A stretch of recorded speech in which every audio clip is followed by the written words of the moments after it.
Hi, I'm Pete.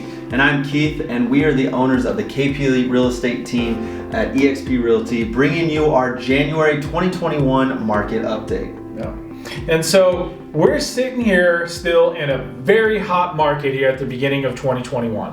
Yeah, it's absolutely crazy. Look at what we experienced last year. I mean, a major crisis with COVID over the course of an entire year. Everybody had to go through that process worldwide and be able to see that. And a lot of just unknown things, both in the economic market and just over the course of the whole year.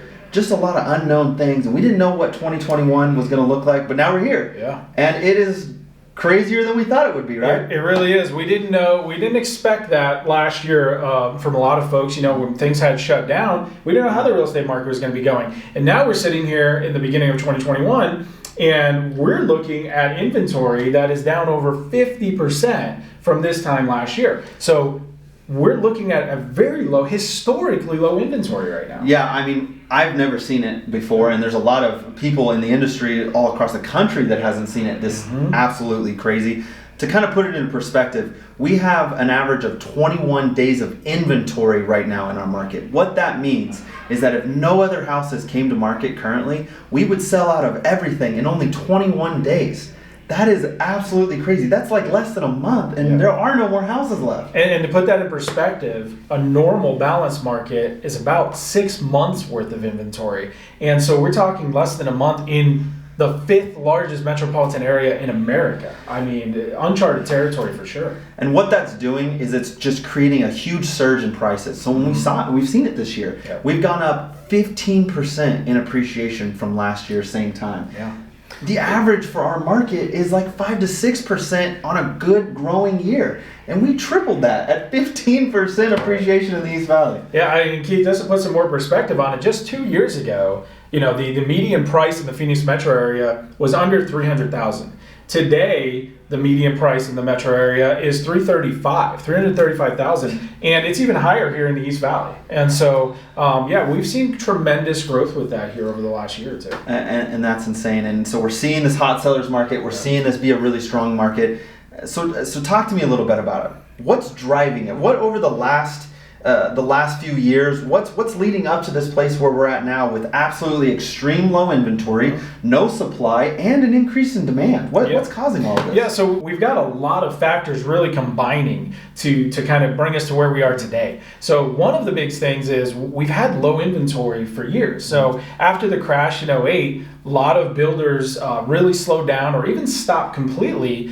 But our population didn't stop growing. People kept coming here, and that number kept going. And so we've been dealing with a little bit of low inventory, but that's been really exasperated this year with the addition, because of COVID, of people not only moving out to the suburbs, but a lot of out-of-state buyers. Arizona's always had a lot of out-of-state buyers, but it's really accelerated over the last 6 to 8 months. So, you know, the last part of that, I guess, is the demand. With these historically low interest rates, we're now seeing demand be higher than it's been in many, many years. So you're coupling that with an acceleration in population growth to an area that already had low inventory and a demand that's spiking due to those interest rates, and it's kind of the perfect storm that's led to this, you know, all-time lows in inventory that we're seeing.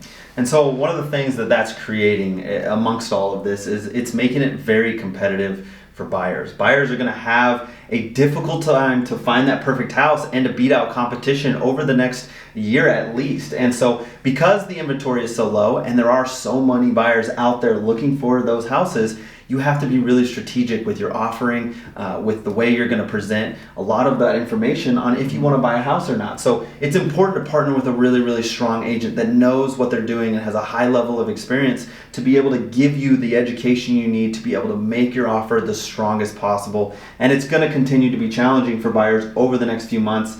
Sellers, on the other hand, welcome. You're in probably the best market you'll ever possibly imagine.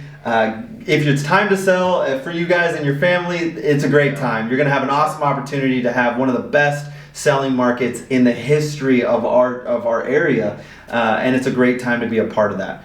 That also leads me to another thing that a lot of people are thinking about and talking about. It's a question that pops up all the time. We see this huge spikes left and right. We're continuing to climb 15% appreciation over the last year. Yeah. is the crash coming? Is it around the corner? Is it approaching us way quicker than we thought? Is this something we should be worried about? Is this something that buyers should be worried about? Yeah, and that's a question that obviously we get a lot. So I'll start off by saying no one has a crystal ball, so we don't know what things are going to look like a year from now, 2 years from now. But what we can say with confidence is no, we don't see this crash coming in the next couple of months, 3 to 6 months. And here's the reason. It's always important to ask, well, why? Yeah. When we're asking, is there a crash coming? What's behind that? And so I always try to remind people, remember, in order to have a crash, you need to have something that someone is trying to sell that no one is willing to buy. And so therefore, whether it's a house or a car or anything, that therefore the price is dropping until we find buyers. Well, here, we've actually got the exact opposite scenario. We've got high demand. We have no inventory. There's nothing available for them to buy, and we're not having any trouble selling it. So even if demand completely dries up right now, we are so low, so skewed down on that inventory that it would take months and months and maybe a year or more to even come back to normal before we can think about coming down. And so no, we're not in the short term seeing a crash. We're nowhere near that. Like I said, we don't know it'll be longer term, but it's going to take time to even get back to normal before we can think about that. The one thing we do know for sure is it is a very, very hot market. It's both good for buyers, it's great for sellers. We're at a really good spot, and that's why the market is continuing to grow and increase and gain in value and appreciation for these assets and these homes throughout the entire valley. One thing for sure, it's going to continue to be challenging for buyers. Like we said, it's going to be a process over these next few months, so stay tuned. We're going to be bringing you another market update next month. We'd love to have you watch that and be a part of where this market's heading through this entire year. So excited to see you guys next week, or next month, not next week, and we'll go from there. See you guys next month.